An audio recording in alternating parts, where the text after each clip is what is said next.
देखिए अभी अभी यहाँ पे एक्सीडेंट हो गया है, गाड़ी और फोर फॉर्म हो रहा है और ये पवन सिंह आने आया था और यहाँ पे देखिए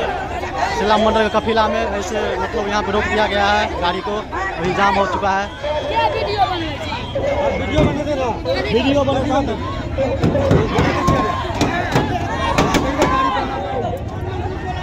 गाड़ी को देखिए यहाँ पे पुलिस प्रशासन भी आया है देखिए, और खबर आ रहा है जो एक्सीडेंट हो गया है यहाँ पे।